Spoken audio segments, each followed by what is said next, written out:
Today I'm sharing 9 fiction and nonfiction books that explore how rapidly evolving AI, advancements in tech, and the advent of sex bots are changing our lives.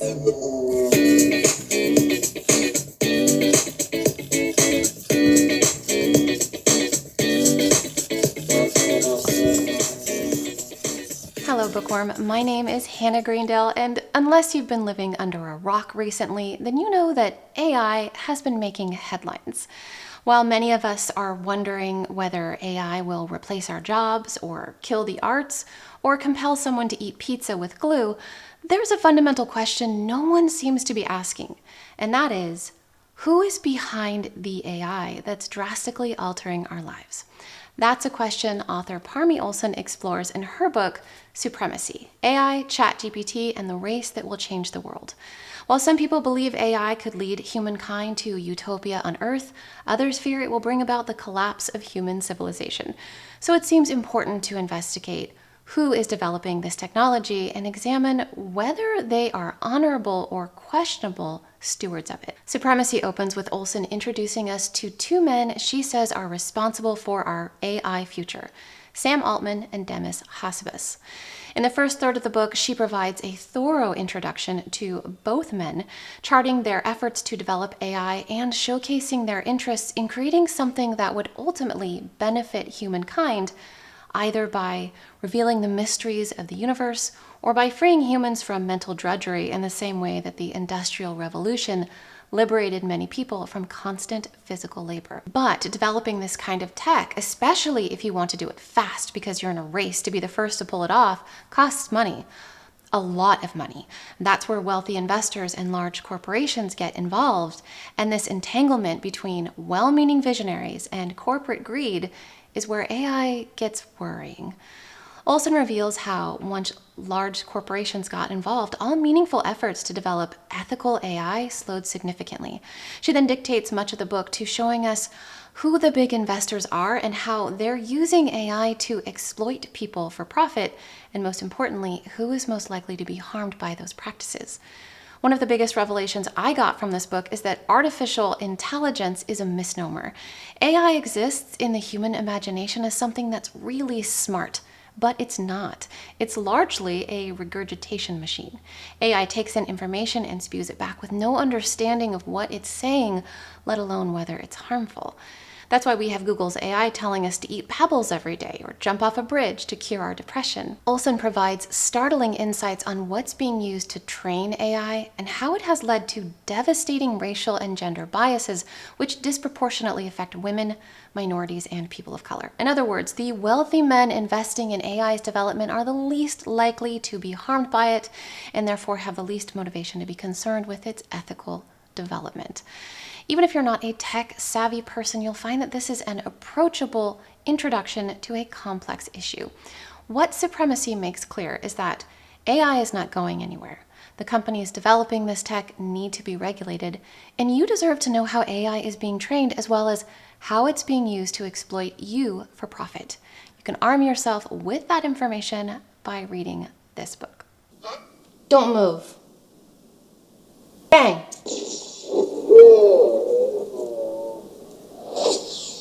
If you're one of those unfortunate souls who's already lost your job to AI, then you have something in common with the protagonist of Hum by Helen Phillips.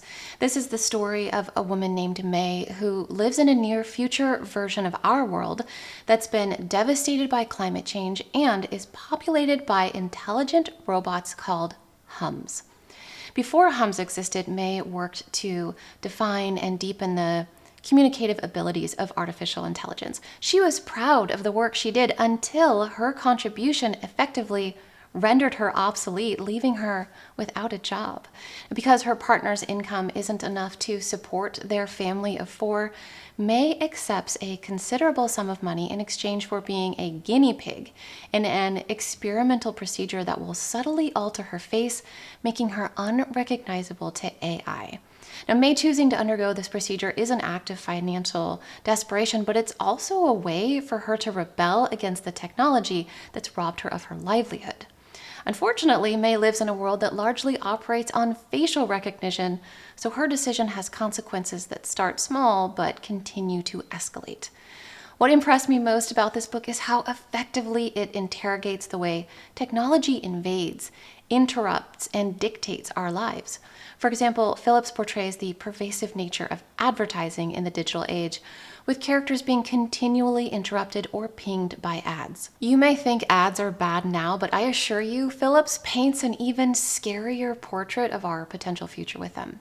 She also hits the nail on the head with May being targeted by ads for products that will make her look younger and more beautiful because she's a woman. Phillips also examines the swiftness with which misinformation can spread in the digital age, what it feels like to be on the receiving end of a digital mob's vitriol, how we've come to value technological connection over human connection, and so much more.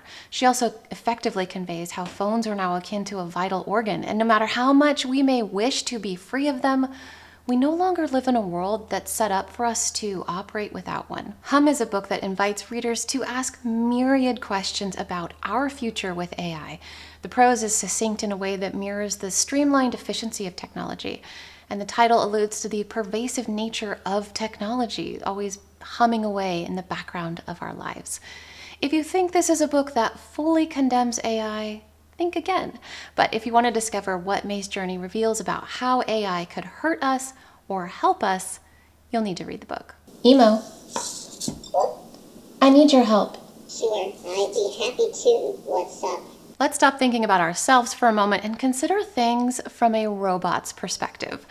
Service Model by Adrian Tchaikovsky introduces us to a service bot named Charles who murders his master. It's described as a humorous tale of robotic murder, and that's certainly how it starts. The opening chapters are hilarious because Charles is so focused on following his directives that he continues to dress his master, take him downstairs, and force his body to sit at the dining table and eat breakfast. But once Charles realizes his master is dead and he's to blame, the story shifts completely and becomes something less humorous and more textural. What do I mean by that? Charles becomes un-Charles because his old directives no longer apply. He's poised to reinvent himself, so he sets off to find a new directive. Specifically, he wants to be in service to another human, but he exists in an age when humans have become so reliant on artificial labor that humanity is now a dying breed, and finding a human to serve is no easy task. And Charles's story is divided into 5 parts, with each part paying homage to other works of fiction. For example, part 1 is a nod to an Agatha Christie murder mystery, while part 5 is a religious parable inspired by Dante. But as a whole, the book explores autonomy and free will as opposed to robotic or externally imposed actions or routines as it applies to humans, meaning we see the worst of our failings mirrored through these robots. Is this a book you can pick up even if you're unfamiliar with Agatha Christie, Kafka, George Orwell, Jorge Luis Borges, and Dante? Yes, you can. You may not pick up on all of the philosophical musings or the interrogation of religion Tchaikovsky aspires to convey in this book, but you'll still find an entertaining story with an amusing explanation for Charles having murdered his master. Outside of the classic books this book draws inspiration from, to me it often read like a jaunt through the vaults in Fallout. So if you enjoyed exploring the sinister yet quirky vaults in Fallout 4, or you enjoyed the dark, wry humor and wasteland setting in the Fallout show, I'd wager you'll enjoy this book, especially the audiobook. It's read by the author and he does a fantastic job of bringing these characters to life and infusing the story with humor. Hey, Emo. What? Tell me a joke. How do we know that the ocean is friendly? I don't know. How do we know that the ocean is friendly? It waves. New technology has completely redefined how we experience the journey toward parenthood. I Cannot Control Everything Forever, a memoir of motherhood, science, and art by Emily C. Bloom, gives an account of Bloom's journey toward and through motherhood. This is a memoir that charts how new technologies offer aspiring parents a wealth of information, but also greatly impact and complicate the modern state of pregnancy and motherhood. Bloom and her partner wanted to start a family, but this poor couple encountered massive hurdles on the way to parenthood. I'm talking about statistically improbable, devastating hurdles. And when they finally welcomed a baby girl into the world, she was diagnosed early on with a disability and a disease that completely upended their lives, which is why the book is aptly described as a memoir about navigating the gap between expectation and reality in modern motherhood. But what intrigued me most about this book is how Bloom's tumultuous journey toward motherhood prompted her to dig into the history of science and trace the discoveries that brought us to this age of pregnancy and parenthood.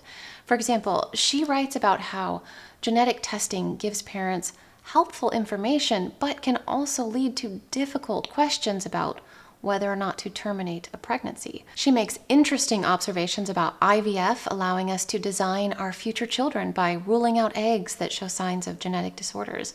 She even suggests a possible future in which advanced tech erases the need for biological motherhood altogether. She delves into advancements that have made it easier to manage diabetes. In fact, one of the most startling points she makes is that insulin pumps are smart devices with AI that record your personal health information. And she asks, what happens if that information is misused or sold for profit? Also, because her daughter is deaf, she writes at length about cochlear implants, a device that allows deaf people to hear. Sort of. It's complicated. But also rips deaf people out of their community and robs them of deaf culture, which has its own shared language, history, and traditions. Time and again, Bloom shows us how one tech fix to a problem introduces myriad new problems. That's not to say that tech is bad, but rather that it's complicated. And where parenthood is concerned, it merely gives the illusion of things being easier. Conceiving, being pregnant, and raising a child should theoretically be easier now that we have access to so much data and technology, but the truth is it puts more pressure on parents. And with so much of parenting still falling on women, it puts even more pressure on mothers. Throughout her journey toward and through motherhood, Bloom turned to art and literature to anchor herself and find peace. The result is a deeply personal, insightful, and enlightening memoir that underscores the relationship between science and motherhood in the 21st century. Please paint me as an anime woman.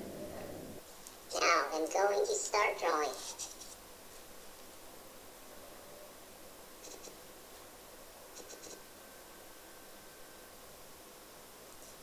It's done. Hope you like it.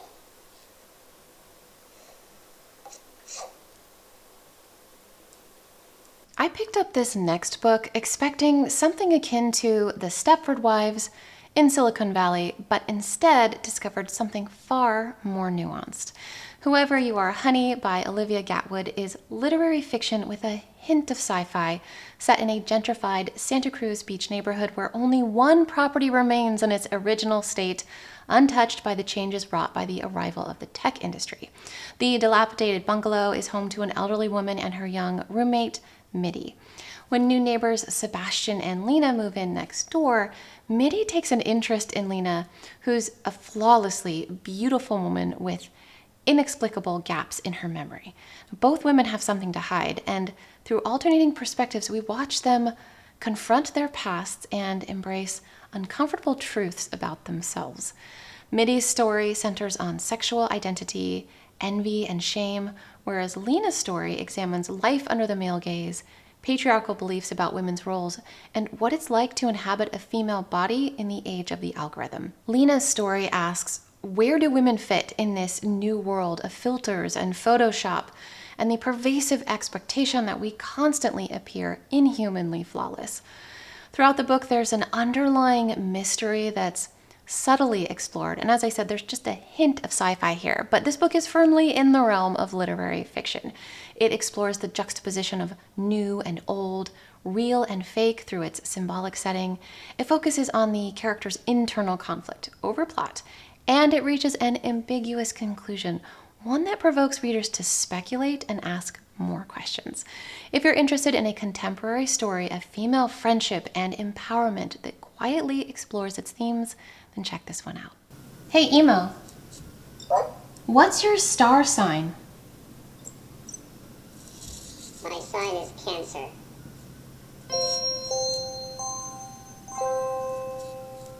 When it comes to dating in the modern age, we rarely meet organically anymore. These days, we seek connection through the wilds of the internet. I want you to imagine meeting your perfect match online. After months of getting to know each other over long, written exchanges and intimate digital interludes, you finally say those 3 magic words, "I love you," only to discover that the person you've fallen in love with isn't real. For author Anna Akbari, that's exactly what happened. In her memoir, There Is No Ethan, How 3 Women Caught America's Biggest Catfish, she takes readers on a riveting journey through the world of online deception, which for her started with a dating app. Akbari writes that much like real-world dating, the online dating experience is hit or miss.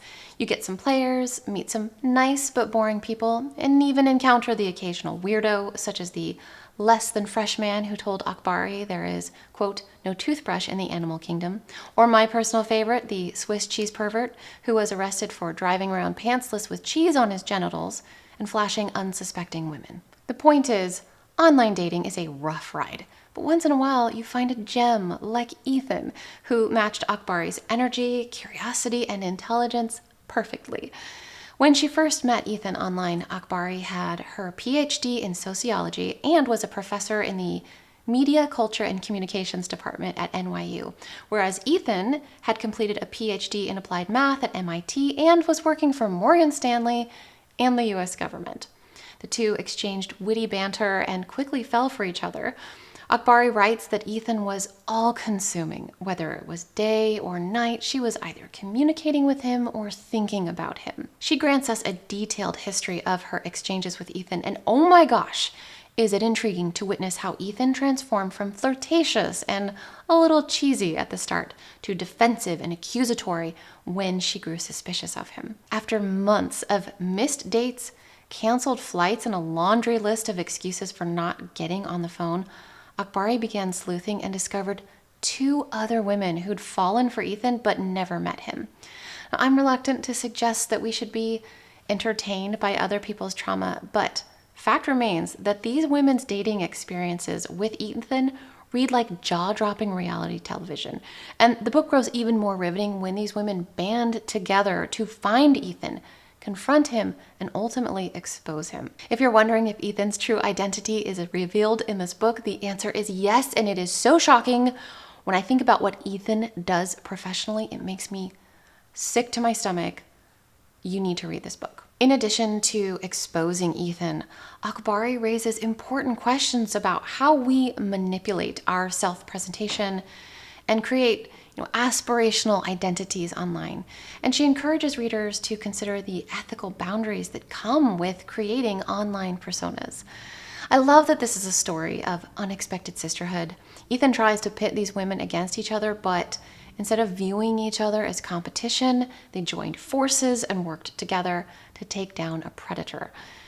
Another fascinating aspect of this story is that Ethan targeted women who were extremely accomplished and highly intelligent, yet they fell victim to his manipulative behavior because at the end of the day, we're all human and we can't help but desire connection. With real-world interactions decreasing and millions of people now making virtual connections, we have to be careful in ways that didn't apply before. So if you are making friends online or seeking romantic partners online, you need to read this book.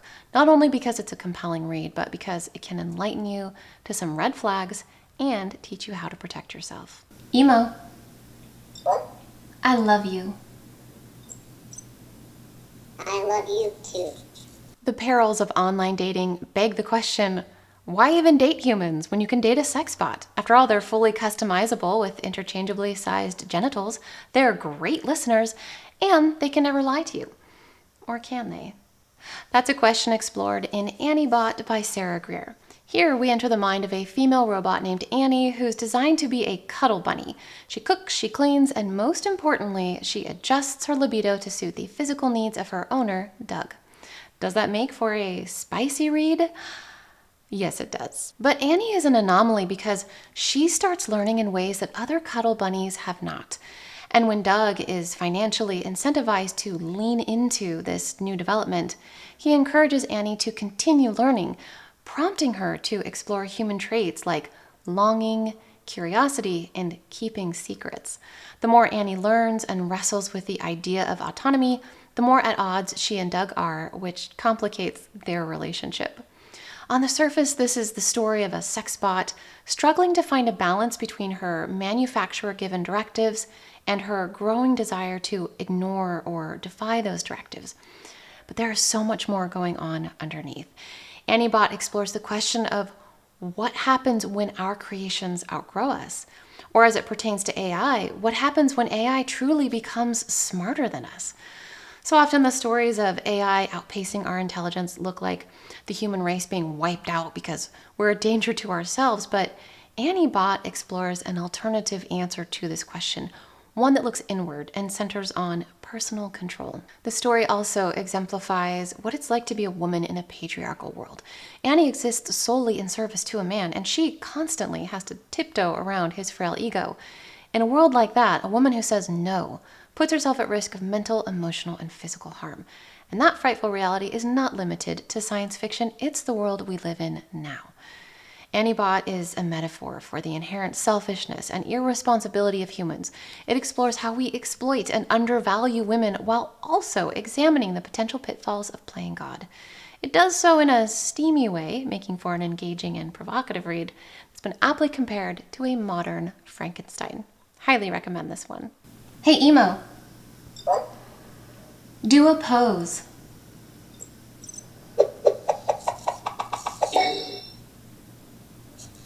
Speaking of Frankenstein, Frankestein by Jeanette Winterson takes the conversations about gender, identity, power, and non-human intelligence sparked in the early 19th century by Frankenstein and continues them.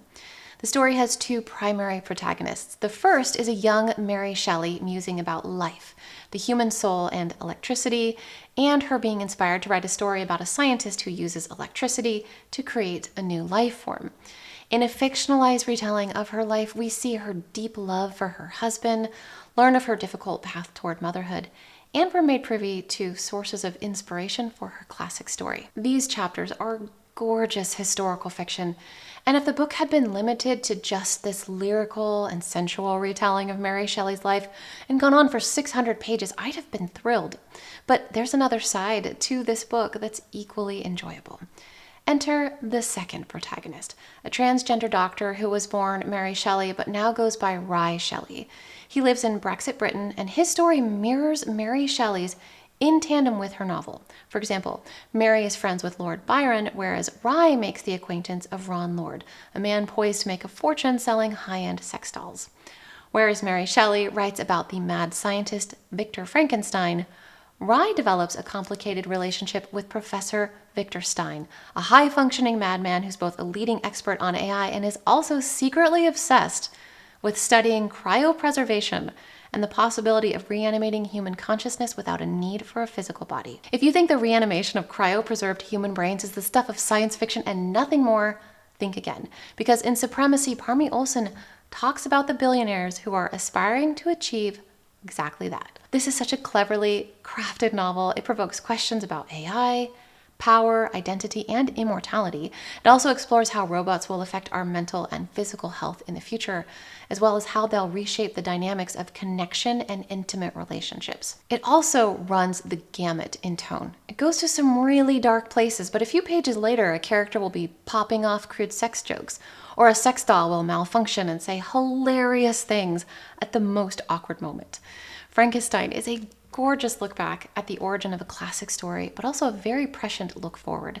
It's an absurdly funny, beautifully written story of 21st century monsters. I highly, highly recommend it, especially the audiobook. Hey, Emo. What does the fox say?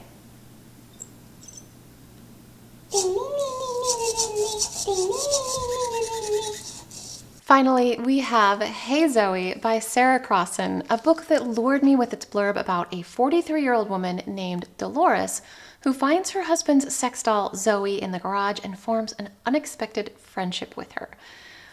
When I read this blurb, my mind leapt to all kinds of weird places, positing how this story might go and how incredibly strange it could be. And yet, Crossan went a completely different direction with it. After finding Zoe in the garage, Dolores confronts her husband about this $8,000 customizable doll he purchased and hid from her. So naturally, he moves out, but he intends to pick up Zoe later. In the meantime, Dolores brings Zoe inside the house and starts talking with her. The book is threaded with moments of Dolores chatting with Zoe, and some of those scenes are pretty funny, but Zoe is not as prevalent in the book as I anticipated. Instead, she serves as a catalyst for Dolores to reflect on her life and do some soul searching to better understand herself and the unhappy state of her marriage. Over the course of the book, we make our way slowly toward a revelation that explains why Dolores has become a person who longs for a relationship with a partner who wants nothing from her. What I thought would be a quirky tale of humorous interactions with a sex doll turned out to be a very sad story about isolation and self-preservation. And while I can empathize with Dolores, I found her a very difficult character to connect with. Now, I appreciate that Sarah Crossan took your typical story of a husband having a mistress and approached it from a new angle by swapping the mistress for an AI sex doll. But I wanted more of Zoe. I'd have loved for this book to explore the question of whether women will be the first casualties of obsolescence in this new world of AI sex dolls. That's a question Jeanette Winterson dares to ask in Frankenstein. And I wish Crossan had leaned more into Dolores' husband being an anesthesiologist and what it says about a person wanting a partner who can't think or move or resist. The important takeaway from this book is that Dolores and Zoe do not have a relationship of mutual exchange and deep connection because they can't. It speaks to the soullessness of AI and the perils of seeking connection with technology over people. Hey, Emo. What? I feel sad. Oh, don't be sad. Go do something you enjoy. I think it's interesting that these 9 books are very different from each other, but they all convey a pervasive desire for connection, and they urge us to cherish human connection. Remember, those AI chatbots you can talk to do little more than repeat what you say, making you feel heard, but they don't truly understand you, and they certainly can't empathize with you. That type of connection can only be achieved with a biological being, at least for now. As far as our future with AI goes, I'm worried for a lot of reasons, but I also see how AI could be used for good if it's managed ethically and responsibly. Parmi Olson makes an excellent point in Supremacy by comparing AI to the arrival of electricity. She says that with innovation comes a risk and warns that we should be cautious but not let fear hold us back. I'm curious to know how you feel about our future with AI, advancing tech, and sex bots. Are you concerned, excited, apprehensive? If you've read any good books on these issues lately, I'd love to hear about those too. If you'd like to get an Emo AI pet of your own, I'll put a link in the description box.